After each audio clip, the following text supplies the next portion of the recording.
कहा जाता है कि वो सर्वधर्म मानते हैं।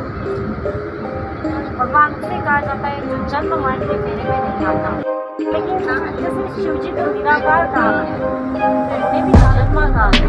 शिव जी की कोई मान्यता नहीं है। सिर्फ फिर पंथ चल रहा है वो कलयुग के एंड तक वो डिक्लाइन करेगी, तो इसका मतलब उसको डिक्लाइन होने में 5000 वर्ष मिलते हैं। काल चक्र की भी अवधि है 5000 साल और ये साइकिल 5000 वर्ष का है। 5000 के लिए सवाल ये उत्पन्न 5000 वर्ष पहले तो भारत में सिंधु घाटी सभ्यता 5000 वर्ष पहले तो यही था जो अब है। के करने तू तो काना ही बनेगा 5000 वर्ष के बाद, और लंगड़े तू लंगड़ा ही बनेगा। फिर टट्टू की भक्ति कर रहे हो तुम, क्या फायदा इस भक्ति का? इस दुनिया को बदलने की जिम्मेवारी हम सबकी है। नमस्कार दोस्तों, हम आपको आज एक वीडियो क्लिप दिखाएंगे जिसमें ब्रह्म कुमारी पंथ को मानने वाली एक महिला है और दूसरी तरफ है संत रामपाल जी महाराज जी का शिष्य, और उनमें ट्रेन में चलते हुए सफ़र में उनके बीच में एक आध्यात्मिक ज्ञान चर्चा होती है। तो उसी का वीडियो क्लिप हमने बनाया है और हम आपको उसका वीडियो क्लिप दिखाएंगे कि किस प्रकार ब्रह्म कुमारी पंथ की एक महिला और संत रामपाल जी महाराज जी के शिष्य के बीच में जो ज्ञान चर्चा हुई हम आपको दिखाएंगे, और फिर आपको आगे ये भी बताएंगे कि ब्रह्म कुमारी पंथ क्या है इसकी सच्चाई। तो चलिए वीडियो शुरू करते हैं और आपको दिखाते हैं एक वीडियो क्लिप जो एक महिला और संत रामपाल जी महाराज जी के शिष्य के बीच में होती है। अब आज तक जिन लोगों ने जितने भी देवी देवताओं को भगवान माना है, हर किसी ने माँ के घर से जन्म लिया है। अब जैसे मान लो कि हम हिंदू धर्म वाले हैं, हम श्री कृष्ण जी या विष्णु जी श्री राम जी को भगवान मानते हैं, लेकिन मुसलमान नहीं मानते। चाहे आप क्रिश्चियन के पास जाओ वो भी नहीं मानते, बौद्धी जाओ वो भी नहीं मानते।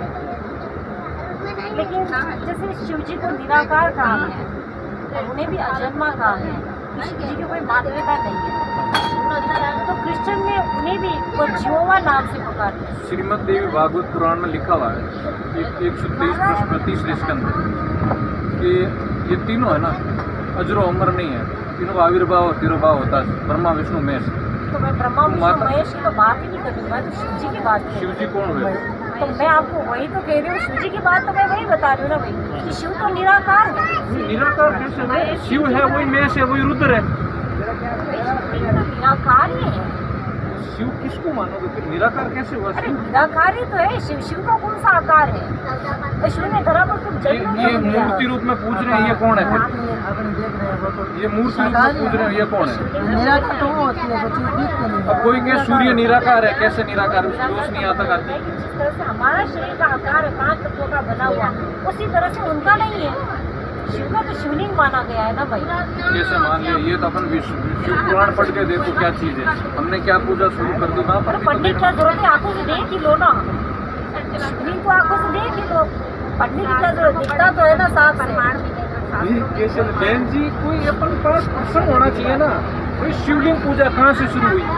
केदारनाथ अपने धाम बने, बद्रीनाथ बने, पशुपतिनाथ बने, कैसे शुरू हुए? क्यों हुए? बात सुनो तो सही आप। कब बने वो तो बताइए। बने हुए है ना आप जो बात करी, आप तो मेरे पूछो कब बने? अब तो आप कह रहे बने तो मैं आप है ना बने हुए, हम सब देख रहे बने हुए। किसी बने हुए हैं, पर कब बने हैं वो मुझे पता नहीं कब बने, जब भी बने। वे बनाए तो हमने ही ना, हमने और आपने तो बनाए। वैसे आपको जैसे सही लगा आपने तो बनाया। फिर निराकार कैसे? वो तो आकार दिख रहा है कि ये पत्थर रूप में बनाया हुआ है। शिव जी की मूर्ति रूप में पूज रहे हैं तो आकार दिखता है, उसका आकार देखते हैं तभी तो है। तो निराकार कैसे होगा? आप निराकार का मतलब कि जिस तरह से हमारे शरीर का आकार है ना, उसी तरह से परमात्मा का आकार ऐसे नहीं है। आकार बिना तो मूर्ति लाए कहाँ से? मूर्ति कहाँ से लाए? क्या कल्पना कर ली हमने? एक कोई कल्पना कर ली फिर तो वो सही है नहीं। मूर्ति को देख के पूछ रहे हैं। भगवान माना इंसान के अंदर इतनी भावना है कि वो पत्थर को भी भगवान बना। बाकी वास्तव में उस मूर्ति में तो भगवान है नहीं है। जैसे आपके घर में बाप दादा के फोटो है लगे हुए, आप उस फोटो को देखकर कहेंगे कि हमारा दादा है, कहेंगे ना भाई हमारे दादा का फोटो है। तभी तो फोटो आई, तभी तो फोटो आई ना, तो भगवान है तभी तो उनका आकार बनाया हुआ है। धर्म मजहब में बनते हैं ना। निराकार का मतलब है 10 बार वही तो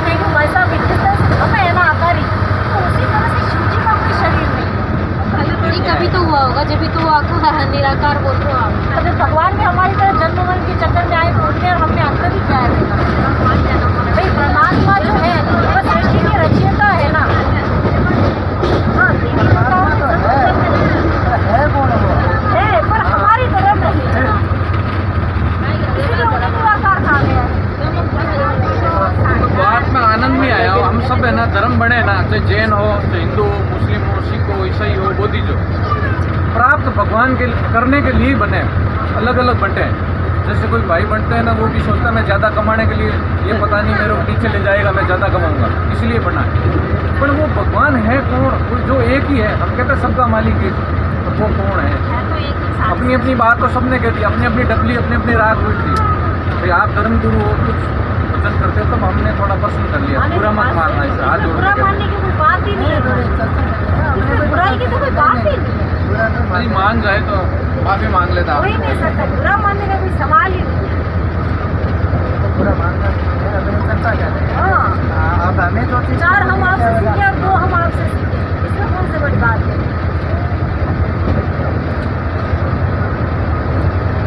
इसमें क्या है, अपने को प्रमाण की जरूरत है। हर कोई चीज़ है प्रमाण। भाई ऐसा दुनिया में कोई प्रमाण नहीं है जो भगवान के प्रत्यक्ष कर सके, मतलब कोई आपको दे नहीं सकता। मतलब प्रमाण अनेक है, प्रमाण है। आप अनेक है। नहीं, प्रमाण पढ़ने पड़ेंगे अपने वेद और गीता में भी प्रमाण है, कुरान में भी है, बाइबल में भी है, गुरु ग्रंथ साहिब में भी है, जैन धर्म में भी है, सब में प्रमाण है। हमारे धर्म गुरु जो टीचर मिले ना, हमें जो टीचर मिले ना, वो आउट ऑफ सिलेबस पढ़ा है। अच्छा जैसे मैं एक टीचर हूँ, जैसे मान लो हिंदी का टीचर, मैं 12वीं के बच्चों को पढ़ा रहा हूँ, और 12वीं का जो मेल सिलेबस ये है, उसके आउट ऑफ सिलेबस पढ़ा रहा हूँ बच्चों को, पढ़ा जा रहा हूँ। वो बच्चे सफल होंगे कि नहीं होंगे, ये बताओ? नहीं होंगे ना। तो बच्चों को इतना भी तो समझ में आएगा कि टीचर जो पढ़ा रहे हैं वो सही पढ़ा रहे हैं या नहीं पढ़ा रहे। बच्चा ने कोई नहीं, मेरी बात बच्चों को कैसे समझ? अब 5वीं के बच्चे विश्वास नहीं, उसे अंधविश्वास कहा गया है। आउट ऑफ सिलेबस टीचर पढ़ाएगा तो बच्चे जजमेंट क्या करें? बच्चे भी इतने टैलेंटेड है। किसके आधार पर करेंगे? वो सिलेबस के आधार पर करेंगे। तो अपन का भी धर्मों का सिलेबस है, हमारे धर्म ग्रंथ, और उसके विपरीत हम पढ़ेंगे, वो क्या है? गलत है। तो आइए अब जानते हैं ब्रह्म कुमारी पंथ के बारे में डिटेल से। दोस्तों आज हम बात करने वाले हैं एक सिरफिरे पंथ के विषय में। जी हाँ, ब्रह्मा कुमारी इस संस्था को सिरफिरा क्यों कहा है, आगे आप इनके कारनामे और इनके ज्ञान को सुनोगे तो पता चल ही जाएगा। सबसे पहले तो इस संस्था के इतिहास की बात करते हैं। लेखराज खूबचंद कृपलानी, जिन्हें लेखराज दादा के नाम से जाना जाता है, इन्होंने ही इस संस्था की शुरुआत की है। पहले तो ये सुनहार का काम करते थे, यानी हीरे का व्यापार करते थे। साथ में भक्ति की चाह अधिक होने के कारण गुरुओं के पास ज्ञान प्राप्ति के लिए जाया करते थे। कहा जाता है कि 1936 में एक बार लेखराज जी किसी गुरु के यहाँ प्रवचन सुनने गए थे, तभी उनके शरीर में कंपन हुई और वो बेहोश हो गए, आंखें लाल हो गई। तभी कुछ देर बाद बोल पड़े कि अहम शिव वहम, यानी मैं शिव हूँ, मैं शिव हूँ। कभी कहते कि ब्रह्मास्मि, अहम ब्रह्मास्मि। अब ये तो एक थ्योरी थी जो ब्रह्मा कुमारी वाले सुनाते हैं, लेकिन इसके पीछे एक फैक्ट है जो जानना दिलचस्प होगा। ब्रह्मा कुमारी वाले कहते हैं कि 1936 में लेखराज जी में शिव बाबा आए थे और उन्होंने ही इस संस्था की शुरुआत की। लेकिन हम यदि इनके पुराने जो लेखराज जी द्वारा बनाए गए 2 फोटो हैं, इसमें एक कल्प वृक्ष है और दूसरा सृष्टि चक्र है, इसमें देखें तो कहीं भी शिव का जिक्र नहीं आता है। जी हाँ, लेखराज दादा के अंदर शिव प्रवेश किए थे, इसका कोई जिक्र नहीं है। इसमें आप देखोगे तो साफ साफ लिखा है कि प्रजापति गॉड ब्रह्मा, ना कि शिव, यानी प्रजापति जो ब्रह्मा है उनकी कोई आत्मा इस लेखराज के अंदर प्रवेश हुई थी। अब ये शिव बाबा और परमात्मा की थ्योरी जगदीश भाई के द्वारा लगभग 1960 से 1970 के बीच लिखी इस पुस्तक से आई है, जिसमें लेखराज जी की बहू विजेंद्र जी ने बताया है। वो कहता अहम ब्रह्मास्मि, मैं ब्रह्मा हूँ। कभी कहता अहम शिवोहम, मैं शिव हूँ। ये एक प्रेत का चलाया हुआ है और वो प्रेत कभी ब्रह्मा की पदवी पर था। तो उनमें से ये पंथ चलाने वाला जो ब्रह्मास्मि में शिवोस्मि, तो ये वो भूत है जो कभी ब्रह्मा के पद पर रहा है। अब उसका अस्तित्व कुछ नहीं, वो रिटायर्ड सरपंच समझ लो, एक्स सरपंच। अब उसका कोई अस्तित्व नहीं। तो वो बोल के उसने वो पंथ चला दिया। आज भी उसकी मुरली सुनकर, वो भूत की बात सुनकर एक बहुत बड़ा जनसमूह अपना जीवन नाश कर रहा है। दास का प्रयत्न किसी की निंदा करना नहीं, दास का प्रयत्न है कि सभी हम एक परमात्मा के बालक बच्चे हैं, बहन बेटी भाई। और उस काल ने ये जाल फैला रखा है कि मैं इतने पंथ चला दूंगा नकली कि कोई समझ नहीं सकेगा ओरिजिनल पंथ कौन सा है। अब इस प्रेत ने ज्ञान सुनाना शुरू किया, लोग इसके ज्ञान से प्रभावित होते गए। तब इन लेखराज जी के माध्यम से इस प्रेत यानी शिव बाबा ने शिव मंडली नाम का एक संघ बनाया, यानी संगठन की स्थापना की, जिसमें 8 महिलाएं थी। इन्होंने घर घर जाकर समझाना शुरू किया। लेखराज जी में प्रवेश प्रेत के ज्ञान के कारण उस समय ये संस्था बहुत विवादों में आ गई थी। कई प्रकार के आरोप इस संगठन पर लगे। उस समय शुरुआत में ही महिलाओं का संघ दूसरी महिलाओं को समझाने लगा कि युवा महिला को ब्रह्मचर्य स्वीकार करना चाहिए, यानी शादी नहीं करना चाहिए, और जो विवाहित महिलाएं हैं उनको भी ब्रह्मचर्य स्वीकार करने का अधिकार है। इस प्रकार की बातों से कई महिलाएं और लड़कियां बाद में अपने घर में घरेलू हिंसा का शिकार हुई। तब मई 1939 में सरकार ने आपराधिक कानून संशोधन अधिनियम 1908 की धारा 16 के तहत ओम मंडली को एक गैर कानूनी संघ घोषित करते हुए प्रतिबंध लगा दिया। उसके बाद 1950 में ओम मंडली भारत के राजस्थान के माउंट आबू में चली गई और अपना नाम बदलकर ब्रह्मा कुमारी यानी बीके विश्व आध्यात्मिक विश्वविद्यालय रख लिया। अब यहाँ से शुरू होता है भारत में इस ब्रह्मा कुमारी का सिलसिला।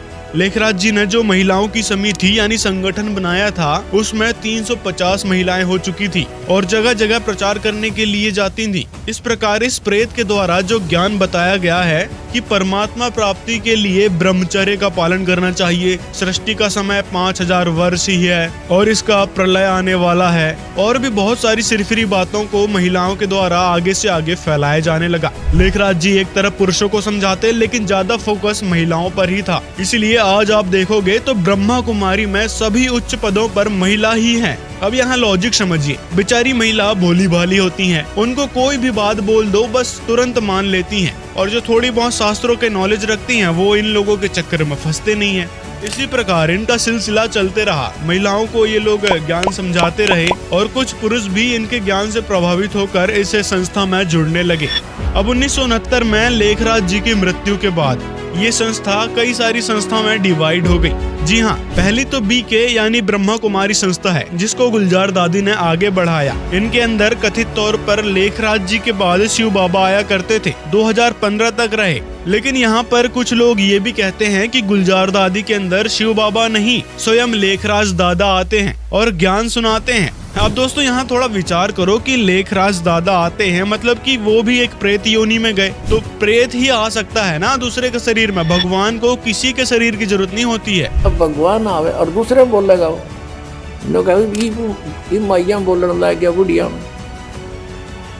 भगवान ने किसी के बॉडी की जरूरत नहीं है, उसका सेवक लेकर उसको बोले तो काल का विधान है, स्वयं भी ऐसे ही बोलता है और इसके देवता भी ऐसे ही किसी में प्रवेश करके बोलते हैं। अब लेकिन ये प्रेत का चलाया हुआ पंथ है तो यहाँ पे प्रेत ही सारा काम कर रहा है। अब वीरेंद्र दीक्षित पहले दादा लेखराज के साथ ही रहा करते थे, उनके सत्संग सुना करते थे। लेखराज जी की मृत्यु के बाद इन्होंने दावा किया कि मेरे अंदर अब शिव बाबा आते हैं जो लेखराज जी के अंदर आते थे, अब वो इनके अंदर आने लगे हैं। ऐसा इन्होंने एक भ्रांति फैलाई और इन्होंने कथित तौर पर 1969 में आध्यात्मिक ईश्वरीय विश्वविद्यालय यानी शंकर पार्टी की एक संस्था बना दी और ये अभी भी कार्यरत है।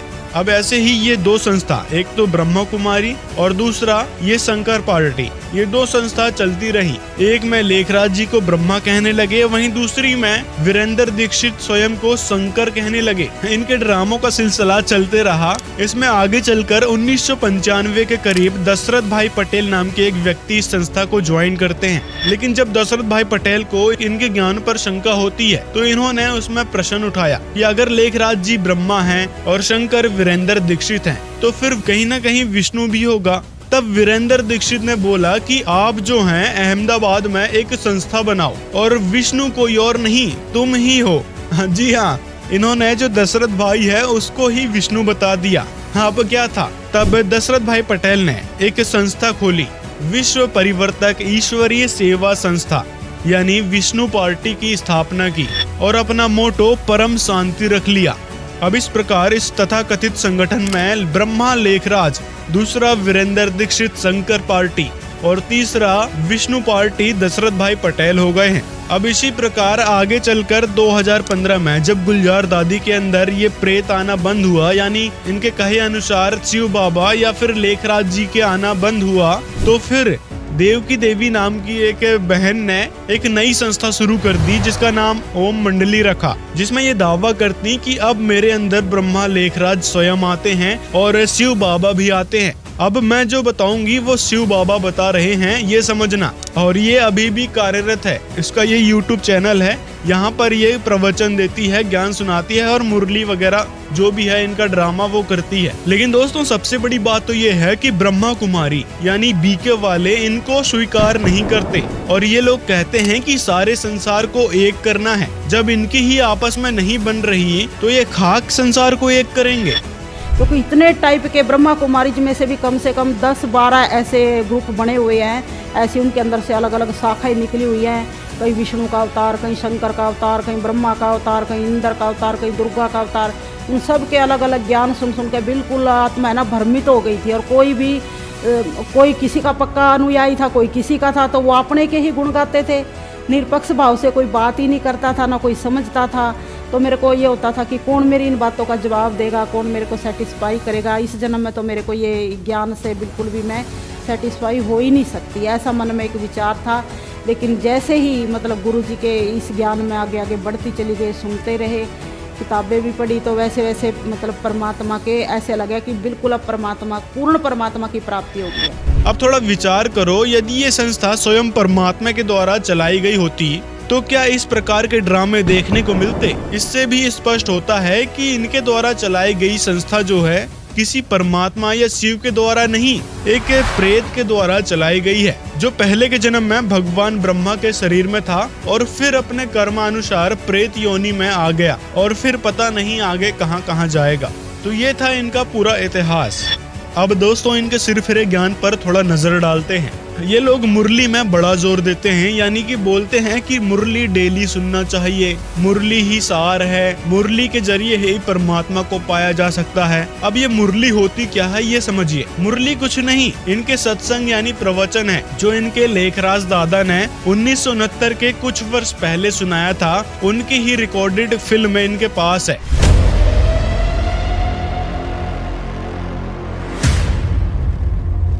परंतु आज हम आपको एक खुशखबरी देते हैं और खुशखबरी ये है कि 84 लाख योनियां जरूर है संसार में, लेकिन मनुष्य आत्मा को हर योनि से गुजरना नहीं पड़ता है। मनुष्य मनुष्य ही बनता है। खुशखबरी नहीं है? हा? खुशी नहीं हुई क्या? ये मनुष्य जीवन फिर मिलेगा, ये दुख होने लगा, क्या कहेंगे? तो मनुष्य को मनुष्य योनि में ही जन्म प्राप्त होता है, उसको ये 84 लाख योनियों से गुजरना नहीं है। ये रोचक भयंकर यथार्थ वाणी तो डराने के लिए कह रखी है। संतों ने ऐसा कुछ नहीं होता, वहाँ स्वर्ग नरक नहीं है, गधे कुत्ते कोई नहीं बनता, और एक सिर फिरा पंथ चल रहा है। ये ब्रह्मा कुमारी वाला इन तो बैठा दिया। ये कहते हैं मनुष्य तो मनुष्य ही रहेगा, स्त्री स्त्री ही रहेगी, यानी मनुष्य की आत्मा मनुष्य ही बनेगी।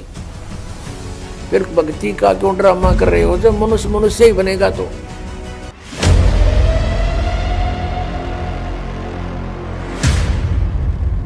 यहाँ पे बताया जाता है कि 5000 वर्ष में सृष्टि चक्र घूमता है और सतयुग की स्थापना होती है। चक्र है 5000 वर्ष की है, वो कलयुग के एंड तक वो डिक्लाइन करेगी, तो इसका मतलब उसको डिक्लाइन होने में 5000 वर्ष मिलते हैं। काल चक्र की भी अवधि है 5000 साल और ये साइकिल 5000 वर्ष का। 5000 के लिए सवाल यदि 5000 वर्ष पहले तो भारत में सिंधु घाटी सभ्यता 5000 वर्ष पहले तो यही था जो अब है। प्रैक्टिकली देखा जाए तो महाभारत युद्ध को हुए कितना साल हुआ? 5000 साल कहेंगे।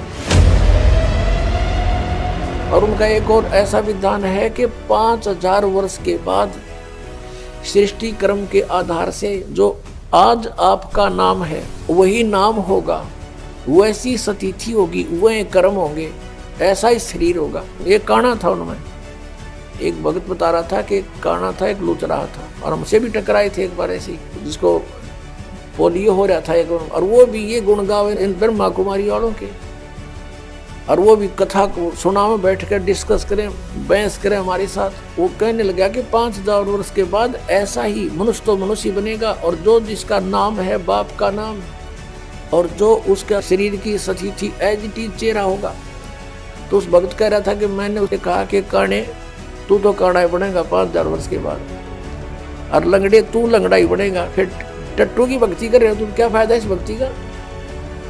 मान्य फिर भी नहीं, मुंह चढ़ा के चले गए।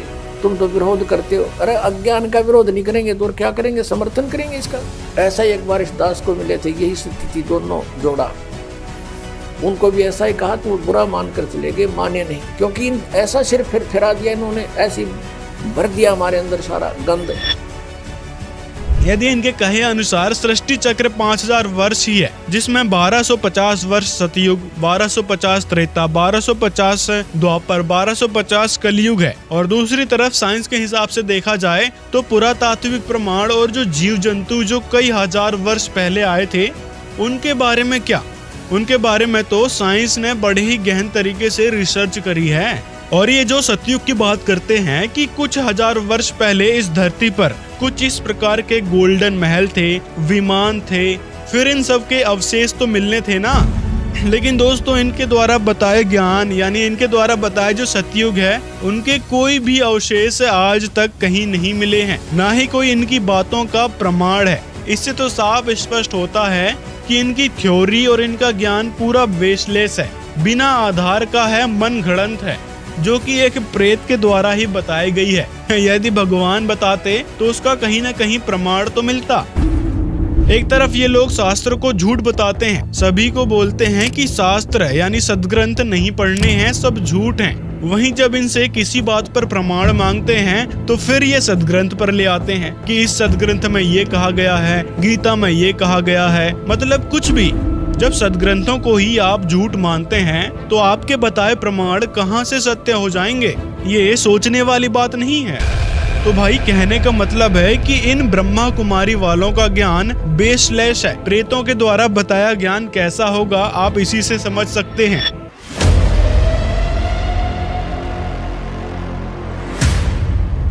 दूसरा ये लोग कहते हैं कि जो तारे आप देख रहे हैं इसमें भी सृष्टि बनी हुई है। थोड़ा अजीब नहीं लगता कि जो तारे आपको छोटे छोटे दिख रहे हैं उसमें भी सृष्टि बनी हुई है, ऐसा ये लोग बताते हैं। और इस बात के लिए इनको इसरो और नासा वाले ढूंढ रहे हैं कि भाई कोई वीडियो या फोटोज तो दिखा दो ताकि हम भी आगे इन पर रिसर्च कर सकें।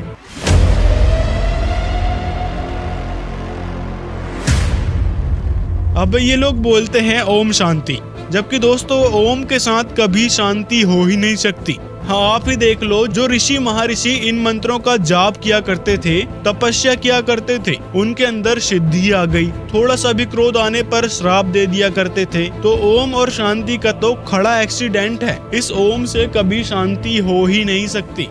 और जो ओम का जाप करते हैं और ओम शांति कहते हैं, ओम का शांति का तो खड़ा एक्सीडेंट है, कभी शांति हो ही नहीं सकती ओम से। ये तो खुद कहता है मेरा ओम नाम है पर युद्ध करना पड़ेगा। शांति चाहिए तो उस परमेश्वर की शरण में जा।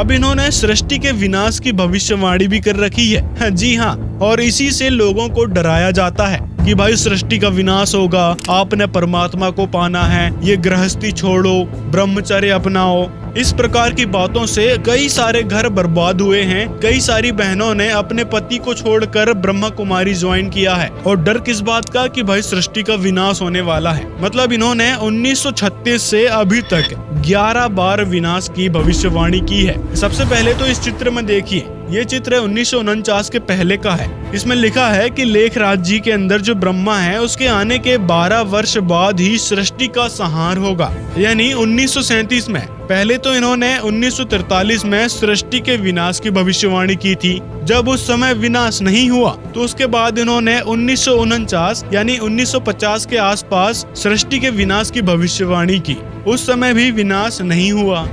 अब इंडिया और पाकिस्तान के विभाजन के बाद ये संस्था कराची जो पाकिस्तान में है वहाँ से हिंदुस्तान आ गई, जहाँ पर हिंदू लोग अधिक रहते थे, क्योंकि पाकिस्तान में बहुत कम हिंदू बचे हुए थे और भारत में ज्यादा हिंदू थे। विशेष रूप से ये संस्था जो है हिंदुओं को ज्यादा टारगेट करती है। अब राजस्थान के माउंट आबू में आकर इन्होंने एक भविष्यवाणी फिर की कि 1976 में सृष्टि का विनाश होगा। पहले 1943 और फिर 1950 और उस समय भी विनाश नहीं हुआ, तो अब 1976 की विनाश की बात ला दी और इसी प्रकार इनका सिलसिला आज तक चल रहा है। 11 बार इन्होंने सृष्टि के विनाश की भविष्यवाणी कर चुके हैं।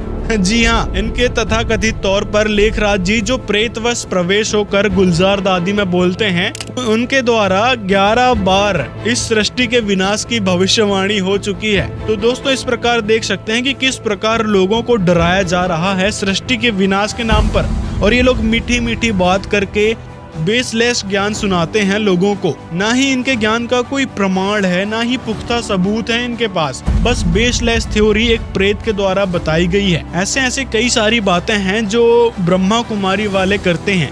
टोटली झूठ।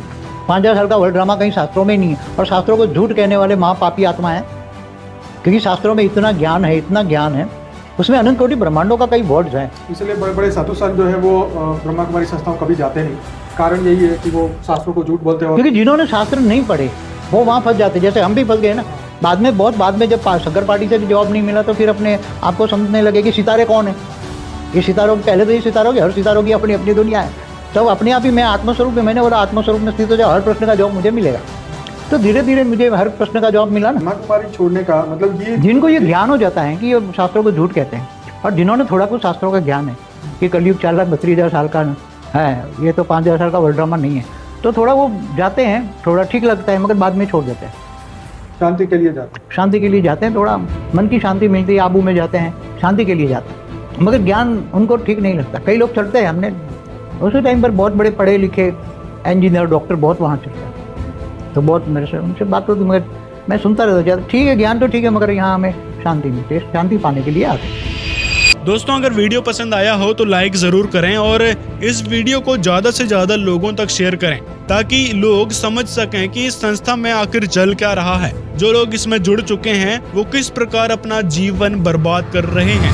पहले हमें जो ज्ञान था ब्रह्मा कुमारी जी में शिव परमात्मा के बारे में बताया जाता था, तो वो जैसे गीता में 3 भगवानों का वर्णन आता है, क्षर पुरुष, अक्षर पुरुष और परम अक्षर पुरुष, तो वो क्षर पुरुष तक का ज्ञान था।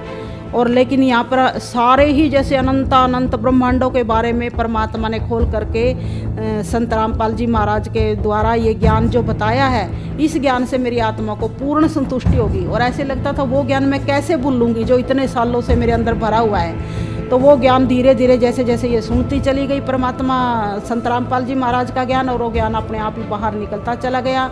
अब बिल्कुल भी मेरे को याद करने से भी वो ज्ञान याद नहीं आता, और मेरी बिल्कुल शरीर भी ठीक है और मेरी आत्मा भी बिल्कुल शांत है। अब कहीं मेरी आत्मा में जैसे पहले होता था कि वहाँ पर कोई अवतार है, वहाँ पर कोई महात्मा है, वो ज्ञानी ध्यानी है, बस मन में होता था कि जाऊँ उसके पास सुनूँ जा करके क्या ज्ञान है। अब कोई ऐसी मन में इच्छा नहीं है कि कहीं ज्ञान सुनूँ। अब ये लगता बस यही भगवान का दर है और यही पूर्ण परमात्मा है। अगर यहाँ पर कोई इच्छा अधूरी रहेगी तो कहीं पूरी हो ही नहीं सकती।